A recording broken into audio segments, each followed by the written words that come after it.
Hi అండి. Welcome to Tulasi food. ఈరోజు నేను మీకు 5 మినిట్స్లో చికెన్ కర్రీ ఎలా చేయాలో చూపిస్తానండి. ఇందుకోసం కావాల్సిన పదార్థాలు చికెన్ అండి, అల్లం వెల్లుల్లి వేసి ఉడకబెట్టుకోవాలి.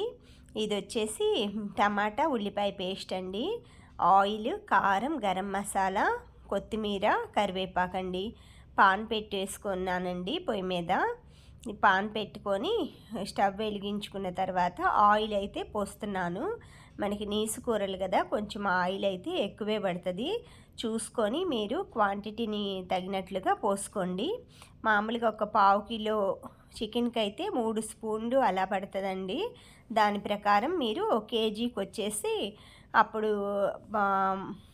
ఒక 7-8 స్పూన్స్ వేసుకోండి. కేజీ చికెన్కి వచ్చేసి మన టేబుల్ స్పూన్ తోటి ఒక 10 స్పూన్స్ అయినా నీసు కూర కదండి, బాగుంటుంది, వేసుకోండి. ఆ తర్వాత ఒక 50 గ్రామ్స్ అనమాట ఆయిల్ ఇలా ఉడకబెట్టుకోవాలండి చికెన్ని. అల్లం వెల్లుల్లి, పసుపు, ఉప్పు, ఆయిల్, కొంచెం వాటర్ లైట్గా వేసి ఉడకబెట్టుకోవాలి. చికెన్లో వాటర్ ఉంటుంది కదండి, అదంతా బయటకు వచ్చేస్తుంది. ఈ విధంగా ఉడకబెట్టుకున్న తర్వాత ఆయిల్లో టమాటా ఉల్లిపాయ పేస్ట్ వేసుకున్నాం కదా, అది వేగిన తర్వాత ఈ చికెన్ని ఉడకబెట్టుకునే చికెన్ని వేసి కొంచెం సేపు అలా కలుపుకోవాలండి. కొంచెం మంటని తగ్గించుకోవాలి. తర్వాత కారం మన టేస్ట్కి తగినట్లుగా, అంటే మీరు కారం ఎక్కువ తింటే ఎక్కువ, తక్కువ తింటే తక్కువ, అలా చూసుకొని వేసుకోండి.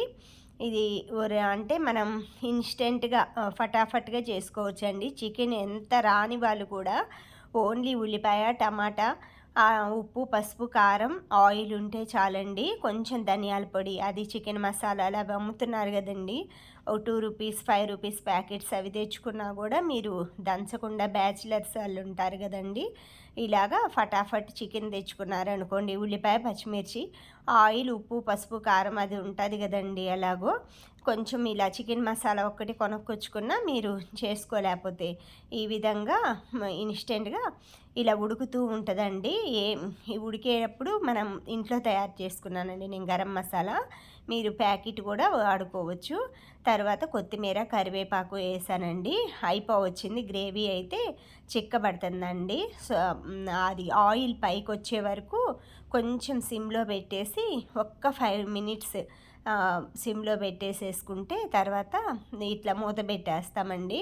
5 మినిట్స్ ఆగిన తర్వాత దించేసుకొని సర్వ్ చేసుకోవటమే అండి.